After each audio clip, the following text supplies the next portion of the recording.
Le 28 avril 1939 paraissait dans l'Action française et le 5 mai 1939 dans Je suis partout, la critique de François Vineuil du film Entente cordiale, texte intégral. Entente cordiale est un film qui s'ouvre sur Fachoda et s'achève sur des images de l'armistice montrant, bras dessus, bras dessous, des poilus et des Tomises. Entre-temps, nous avons assisté à tous les grands événements de la diplomatie franco-britannique pendant un quart de siècle. Il y a longtemps que l'on ne s'était décidé, chez nous, à porter sur l'écran une aussi large tranche d'histoire. L'actualité du sujet a évidemment joué un rôle déterminant. Les noms de différents responsables de l'entreprise, tels Marcel L'Herbier, le metteur en scène, M. Victor Franssen, l'acteur principal, étaient bien dignes de nous inspirer les plus vives appréhensions. Elles ne se sont pas réalisées, nous en sommes aises.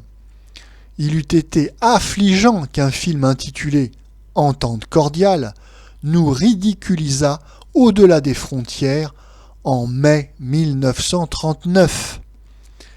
On n'a pas manqué de dire dans les journaux que M. L'Herbier avait composé une fresque. Le mot est flatteur, mais il est beaucoup plus exact de parler d'une grande esquisse ou, si l'on préfère, d'une vaste imagerie.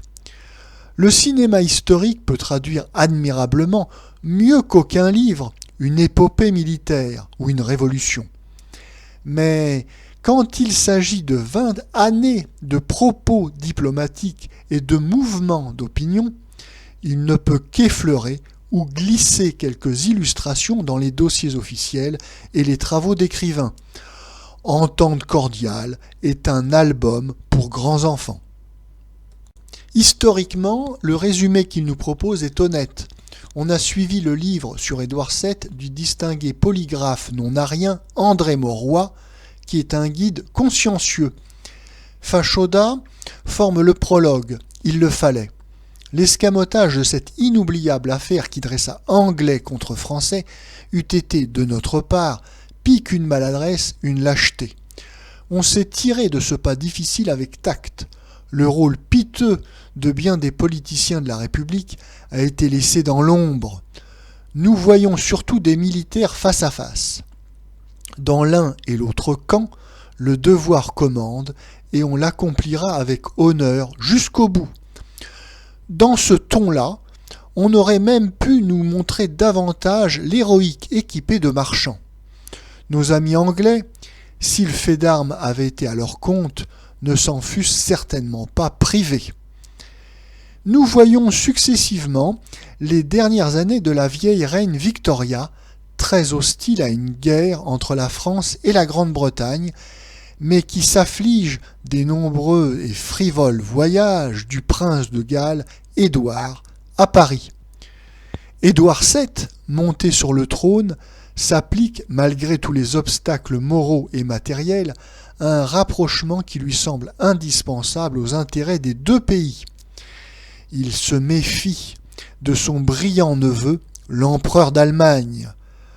Il accomplit sa fameuse visite à Paris de 1903, se déroulant le premier jour dans une atmosphère très froide et qui s'achève dans l'enthousiasme. C'est la venue à Londres de l'assez lugubre père Loubet, à qui les Anglais font beaucoup d'honneur. Édouard VII meurt à 69 ans, trop tôt encore. Si ce prince intelligent, adroit et admiré, avait vécu, qui sait si la guerre n'eût pas été évitée. Plus de la moitié du film se passe en ambassade, cérémonies officielles. Ces conciliabules ou congratulations de vieux messieurs ne fournissaient pas au cinéma une matière bien excitante. Je crois même que la partie était risquée. Elle a été gagnée devant le public. Saturé d'anecdotes insignifiantes, il s'imagine sans doute cette fois qu'on l'initie au secret des États et des rois. Des noms d'académiciens, M. Mauroy précité, M. Abel Herman, auteur des dialogues, lui paraissent une garantie. Il croit volontiers que les choses se sont passées comme il le voit. entre Delcassé, Cambon, Joe Chamberlain, Clemenceau, Édouard VII, l'ambassadeur d'Allemagne. Tout cela, mis à sa portée, le rassure. En somme, la politique internationale n'est pas un art si difficile. Quand le cœur y est, tout peut s'arranger. Monsieur l'Herbier est dépourvu d'imagination, d'esprit. Toutefois, c'est un homme qui connaît les usages. Le rôle d'ordonnateur de cérémonie qu'il joue ici est donc celui qui lui convient le moins mal. Il s'en est acquitté avec zèle. Un artiste aurait su tirer parti des décors, des costumes qui sont déjà d'époque. L'esthétique de Monsieur l'Herbier est foncièrement bourgeoise.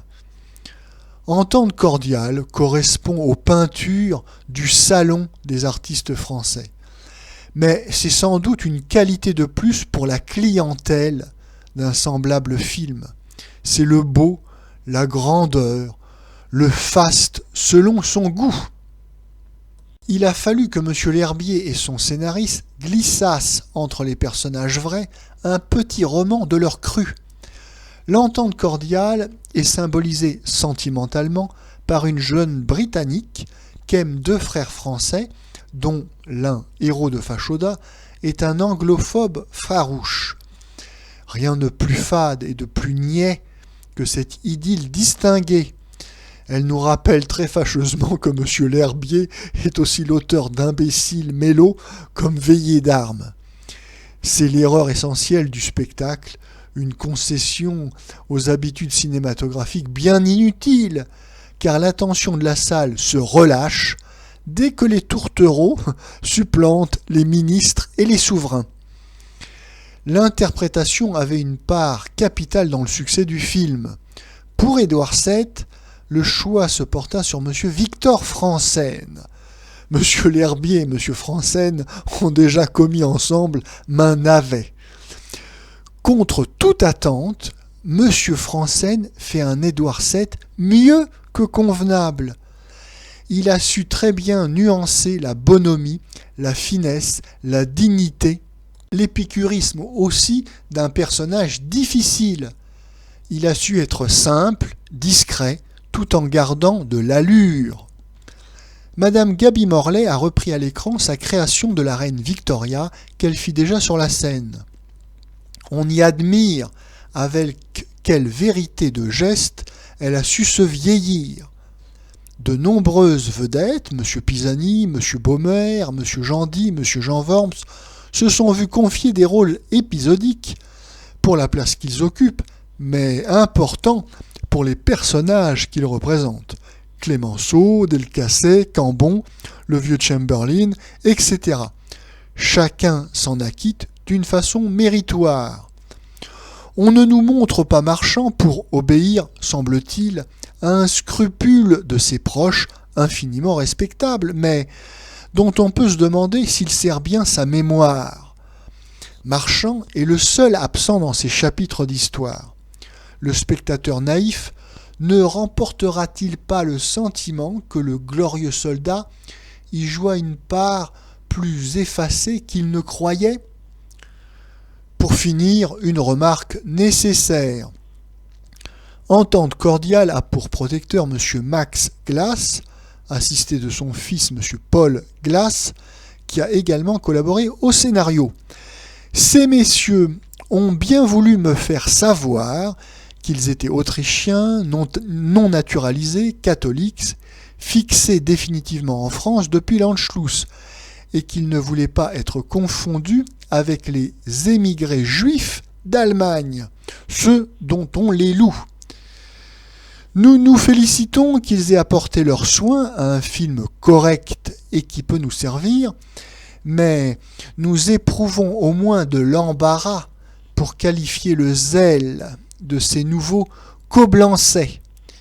Nous ne pouvons pas non plus cacher que ce zèle leur permet avant tout de réaliser une excellente affaire.